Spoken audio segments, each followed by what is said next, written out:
Hello, my name is Logan Bueno, and this is my video portion for my alien project.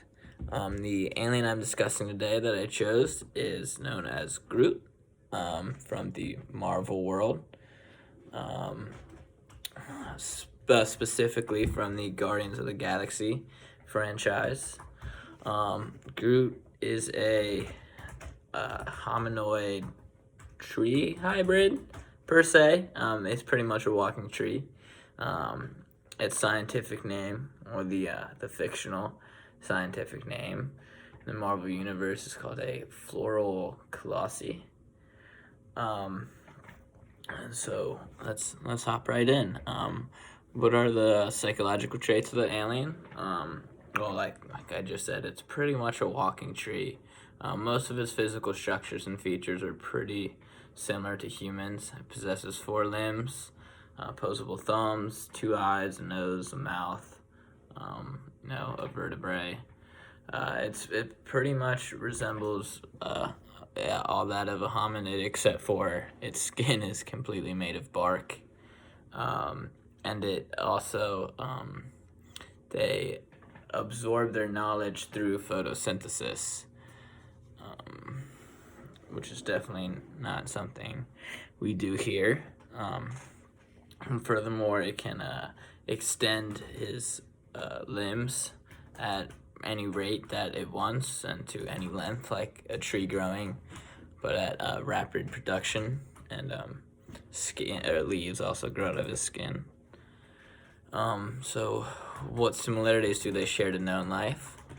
To start, like I talked about, it looks just like a human, shows a lot of the same features, and then the rest of it is made up of a plant. So literally the entire concept of Groot comes from things that we know from life that already exist.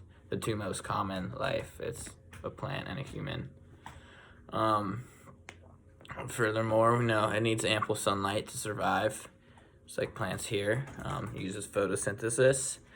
Not necessarily like how our plants use photosynthesis, but it still uses photosynthesis like plants on Earth. It needs oxygen to survive, needs carbon dioxide to survive, liquid water, just like plants here. Furthermore, like humans, it can efficiently communicate. It can even speak English, even though its vocabulary is very limited. It can only say 3 things: I am Groot. But after doing more research, apparently because of its hard tree-like structure or something, it's like voice box is so rigid it can only say 3 words or something. But it shows intelligent communication among its species, and also English communication like humans use. More when it's born, it grows out of soil, just like a plant grows out of the soil on Earth. But I would say that the most similar quality to life that we know, and particular human life, is its potential to exhibit emotion and its individual personality. Despite it having such a limited vocabulary, throughout all the films we see it in, it demonstrates emotions, and it's big on seeking and cherishing relationships. After all, like the reason it got kicked off of his home world was for helping out one of the, they call them like labor squirrels or something. Pretty much their world is just a bunch of trees, and then like the rodents, the squirrels or whatnot, do the manual labor. I don't know. So that's why it got exiled for helping some nice animal. And now fast forward to today, it lives on a ship with a human, and its best friend is a raccoon, and some other aliens, and they go around just doing good things and sometimes bad things, but mostly good things, fighting crime and whatnot. It definitely does possess some traits that are not found on Earth. Um, Even though all of the processes originate from Earth, the I guess the factors of the process don't happen on Earth. Like photosynthesis exists on Earth, but we don't use it to gain knowledge. I know trees grow and branches grow, but not on command. No one, we can't grow our limbs like Groot can. That's something that doesn't happen. Um, and and furthermore, plants don't talk here on Earth.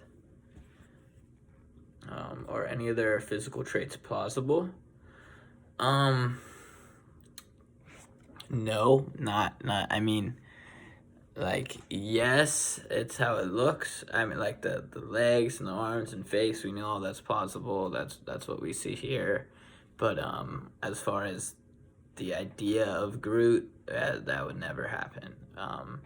From all the research we have on genetic makeup, it is not possible for a plant and a human to be compatible. They won't reproduce. There won't be plant-human babies. Doesn't work like that. When considering their environment, there was a little bit of knowledge on the internet, but not really any knowledge about what it looked like or the contents of it, just kind of about their race. So if I were to estimate, I would assume that it would be very similar to Earth, because it would need ample soil and sunlight and water for these plants to grow. So in that case, it would have to have a protective atmosphere to keep the solar winds away and to keep enough heat in for things to survive and flourish. So I'd imagine it'd just be full of flourishing forests with very rich soil and lots of trees and fresh water, since that's what they need to survive.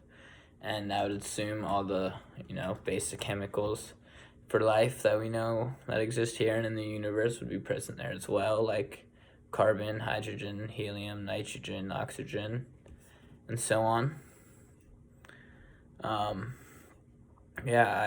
really think their world would look a lot like ours without any of the man-made infrastructures, like what our world would look like back when the dinosaurs roamed, per se.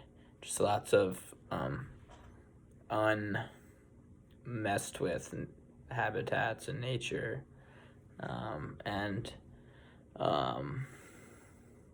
Moving on to the final question. How their home world could lead to evolutionary steps, or if there's any logical conclusions for evolution, the psychology of this alien, physiology. So if my take on this was, since I perceive this world to be very similar to Earth's, if that were the case, I would assume that just like on Earth, it exhibits really intense weather patterns. Even without all our contribution to global warming, our weather patterns were still really intense. It snows up north, it's super hot down south, tropical storms, blizzards, hurricanes, floods, tsunamis. It all depends on where you are geographically in the world. You'll experience different climate. So if their world were to be just as big, I think that different plant species, different individuals of the floral colossi species, if they were to grow in different sections of that world, based on the climate, over time they could adapt and change to that surrounding. So like, for example, if it lives in the very deserty, dry area and it has a hard time getting water, maybe eventually its appearance will, adapt to become more cactus-like, and it'll be able to store water in itself, or it'll have spikes on the outside to protect its water storage from predators, instead of being made out of all bark like Groot. Or if it lives somewhere where it's really windy or something, maybe it'll be a shorter shrub-like creature so it doesn't get blown over by the wind as much. Or if it snows a lot, maybe its leaves eventually adapt to be more like pine leaves, where they're all shaped downwards, so it's not held down by snow. I believe that brings me to my conclusion about most of my hypothetical theories concerning if Groot were to exist, and